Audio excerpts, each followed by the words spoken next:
ಎಲ್ಲ ಗೋಜಲು ಗದ್ದಲದ ಮಧ್ಯೆ ರಾಜ್ಯ ಸರ್ಕಾರ ಎರಡು ನಿರ್ಣಯಗಳನ್ನು ಪಾಸ್ ಮಾಡಿದೆ ಇವತ್ತು. ಅದರಲ್ಲಿ ಎರಡಕ್ಕೂ ದೊಡ್ಡ ಬೆಲೆ ಇದೆ ಅಂತಲ್ಲ, ಒಂದಕ್ಕೋಕೆ 71ರ ಜನಗಣತಿ ಆಧರಿಸಿ ಲೋಕಸಭಾ ವಿಧಾನಸಭಾ ಕ್ಷೇತ್ರಗಳ ಪುನರ್ವಿಂಗಡಣೆ ಆಗಬೇಕು ಅಂತ ಇವರು ಒತ್ತಾಯಿಸಿದ್ದಾರೆ. There is a problem.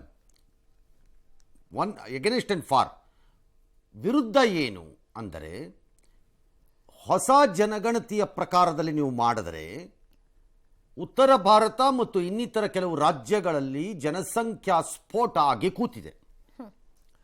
ದಕ್ಷಿಣ ರಾಜ್ಯಗಳು ತಮ್ಮ ಜನಸಂಖ್ಯೆಯನ್ನು ಆಯಾ ಜನರ ಬುದ್ಧಿವಂತಿಕೆಯೋ ಅನಿವಾರ್ಯತೆಗಳೋ ಆರ್ಥಿಕ ಶಕ್ತಿಯೋ ಅಥವಾ ಏನೋ ಒಂದು ಕಾರಣಕ್ಕೆ ನಿಯಂತ್ರಣ ಮಾಡಿಕೊಂಡು ಕೆಳಕ್ಕೆ ಬಂದಿವೆ ಅಥವಾ ಕಂಟ್ರೋಲಬಲ್ ಲೆವೆಲ್ಸಲ್ಲಿ. ಹಾಗಾಗಿ ಜನಸಂಖ್ಯೆ ಕಡಿಮೆ ಮಾಡಿದ್ದಕ್ಕೆ ನಾವು ನಮಗೆ ಪನಿಷ್ಮೆಂಟ್ ರೂಪದಲ್ಲಿ ಕಡಿಮೆ ಸೀಟುಗಳನ್ನು, ಜನಸಂಖ್ಯೆ ಹೆಚ್ಚು ಮಾಡಿಕೊಂಡು ದೇಶದ ಮೇಲೆ ಒತ್ತಡ ಹಾಕಿದ ರಾಜ್ಯಗಳಿಗೆ ಬಹುಮಾನವಾಗಿ ಹೆಚ್ಚು ಸೀಟುಗಳನ್ನು ಕೊಡಬಾರದು ಎಂಬುದು ವಾದ. ಹಾಗಾಗಿ ಇವರು 71ರ ಜನಗಣತಿಗೆ ಹೋಗಿ ಅಂತಿದ್ದಾರೆ. ಬಟ್ ಅಲ್ಲೊಂದು ಪ್ರಾಬ್ಲಮ್ ಬರುತ್ತೆ ರಿವರ್ಸ್. ಈಗ 71ರ ಜನಗಣತಿ ಒಳಗೆ ಹೋದರೆ ಎಚ್ ಕೆ ಪಾಟೀಲರೇ, ನಿಮ್ಮ ಪಕ್ಷದ ಪ್ರಕಟಿತ ನಿಲುವು ಜಾತಿ ಜನಗಣತಿ ಅಂಗೀಕಾರ ಆಗಬೇಕು, ಅದರ ಪ್ರಕಾರ ಎಲ್ಲ ಆಗಬೇಕು ಅಂತ. ಅದನ್ನೇನು ಮಾಡ್ತೀರಿ ಆಗ? ಯಾಕಂದರೆ 71ರ ಜನಗಣತಿ ಆಧಾರದಲ್ಲಿ ನಿಮ್ಮ ಜಾತಿ ಜನಗಣತಿ ಏನಾದೀತು ಲೇಟೆಸ್ಟು, ಅದಕ್ಕೆ ಅದು ವ್ಯಾಲ್ಯೂ ಇರಲ್ಲ. ಆಗೇನು ಮಾಡ್ತೀರಿ? ಸೊ ಹಾಗಾಗಿ ಇದನ್ನು ಕೂತು ಒಂದು ಸೂತ್ರ ಏನಾದ್ರು ಮಾಡ್ಕೋಬೇಕು, ಇಲ್ಲದೇ ಇದ್ರೆ ಇದು ವರ್ಕೌಟ್ ಆಗಲ್ಲ. ಎಸ್. ಇನ್ನು ಬೆಂಗಳೂರಿನ 5 ಭಾಗಗಳನ್ನಾಗಿ ಮಾಡುವ ಗ್ರೇಟರ್ ಬೆಂಗಳೂರು ವಿಧೇಯಕ ಪೆಂಡಿಂಗ್ ಇಡಲಾಗಿದೆ ಅಂತ ಸದನದಲ್ಲಿ ಡಿಕೆ ಶಿವಕುಮಾರ್ ಅವರು ಸ್ಪಷ್ಟಪಡಿಸಿದರು. ಬೆಂಗಳೂರು ವಿಧೇಯಕ ಅಂಗೀಕಾರಕ್ಕೆ ಡಿಕೆಶಿ ಮನವಿ ಮಾಡಿಕೊಂಡ್ರು. ಆದರೆ ಇದಕ್ಕೆ ವಿಪಕ್ಷಗಳು ಆಕ್ಷೇಪವನ್ನು ವ್ಯಕ್ತಪಡಿಸಿದ್ರು. ಬಿಲ್ ಚರ್ಚೆ ಆಗಲಿ ಅಂತ ಅಶೋಕ್ ಅವರು ಒತ್ತಾಯಿಸಿದ್ರು. ವಿಪಕ್ಷ ಸದಸ್ಯರು ದನಿಗೂಡಿಸಿದ್ರು. ಆಗ ಡಿಕೆಶಿ ಮಧ್ಯಪ್ರವೇಶಿಸಿ, ನಿಲ್ಸರಪ್ಪ, ಕಿರ್ಚಾಡಿದ್ದಕ್ಕೆ ಟೈಮ್ ಇದಲ್ಲ, ಗ್ರೇಟರ್ ಬೆಂಗಳೂರು ಬಿಲ್ ವ್ಯಾಪಕ ಚರ್ಚೆ ಆಗಲಿ, ಸದನ ಸಮಿತಿ ರಚನೆ ಮಾಡ್ತೀವಿ, ಬಿಲ್ ಪೆಂಡಿಂಗ್ ಇಡ್ತೀವಿ ಅಂತ ಸ್ಪಷ್ಟಪಡಿಸಿದ್ರು. 2024ನೇ ಸಾಲಿನ ಗ್ರೇಟರ್ ಬೆಂಗಳೂರು ಆಡಳಿತ ವಿಧೇಯಕ ಪರಿಹಾರಿಸಬೇಕೆಂದು ಸೂಚಿಸಿದ್ದೇನೆ. ಈ ಬೆಂಗಳೂರಿಗೆ ಒಂದು ಹೊಸ ರೂಪವನ್ನು ಕೊಡಬೇಕು, ಬ್ರ್ಯಾಂಡ್ ಬೆಂಗಳೂರು ಆಗಬೇಕು. ಜನಸಂಖ್ಯೆ 1,40,00,000 ಆಗಿದೆ. ಸದನ ಸಮಿತಿ ಮಾಡಬೇಕು. ಎಲ್ಲ ವಿಧಾನಸಭೆ, ವಿಧಾನ ಪರಿಷತ್ ಎಲ್ಲರೆಲ್ಲ ಮಾಡಿದ್ರೆ ಬೆಂಗಳೂರಿಗೆ ಒಂದು ರೂಪ ಕೊಡೋಕ್ಕಾಗ್ತೈತೆ. ಯಾರೋ ಒಂದು ಅಧಿಕಾರಿ ಕೊಟ್ಟಿರೋದನ್ನ ವರದಿಯನ್ನು ತಗೊಂಡು ನೀವು ಮಾಡಿದ್ರೆ ಬೆಂಗಳೂರಿಗೆ ಕಂಟಕ ಬರುತ್ತೆ. ದಯವಿಟ್ಟು ಈ ಬಿಲ್ಲನ್ನ ಪೆಂಡಿಂಗ್ ಇಡಬೇಕು, ಸದನ ಸಮಿತಿ ಮಾಡಬೇಕು. ಇರಪ್ಪ, ಚರ್ಚೆಗೆ ಟೈಮ್ ಇದೆ. ಇನ್ನ ಇಂಪಾರ್ಟೆಂಟ್ ವಿಚಾರ. ಅಪೋಸಿಷನ್ ಲೀಡರು ಎದ್ದು ನಿಂತವ್ರೆ. Is on the table, floor. ಅಧ್ಯಕ್ಷರೇ, ಏನು ವಿರೋಧ ಪಕ್ಷದ ನಾಯಕರು ಸೋಮಶೇಖರ್ ಅವರು ಕೆಲವು ವಿಚಾರನ ಪ್ರಸ್ತಾವನೆ ಮಾಡಿದ್ದಾರೆ. ಅವರು ನಾವು ಡೀಟೇಲ್ ಆಗಿ ಡಿಸ್ಕಸ್ ಮಾಡಬೇಕು ಅಂತೇಳಿ ಅವರ ಆಲೋಚನೆ ಇದೆ. ಅವರ ಮಾತನ್ನ ನಾನು ಸಮಸ್ಯೆನೆ. ಇದು ವ್ಯಾಪಕವಾಗಿ ಚರ್ಚೆ ಆಗಲಿ, ಹರಿಬರಿಯಾಗಿ ಮಾಡೋಂಥ ವಿಚಾರನೂ ಅಲ್ಲ.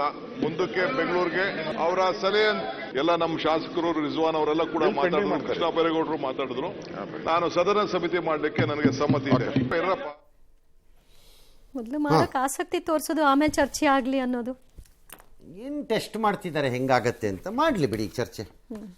ನೋಡೋಣ. ರಾಷ್ಟ್ರಪತಿ ಭವನದಲ್ಲಿ 2 ಮಹತ್ವದ ಸಭಾಂಗಣಗಳಿವೆ. ಅದು ನಾವು ಹುಟ್ಟಿದಾಗ್ಲಿಂದ ಯಾವಾಗಲೂ ಕಾಲದಿಂದ ನೋಡ್ಕೊಂಬಂದಿದ್ದೀವಿ. ದರ್ಬಾರ್ ಹಾಲ್, ಅಶೋಕ ಹಾಲ್ ಅಂತ.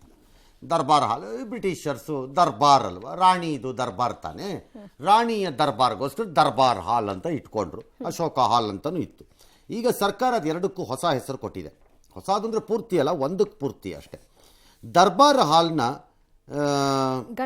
ಗಣತಂತ್ರ ಮಂಟಪ ಅಂತ ಕರೆದಿದ್ದಾರೆ.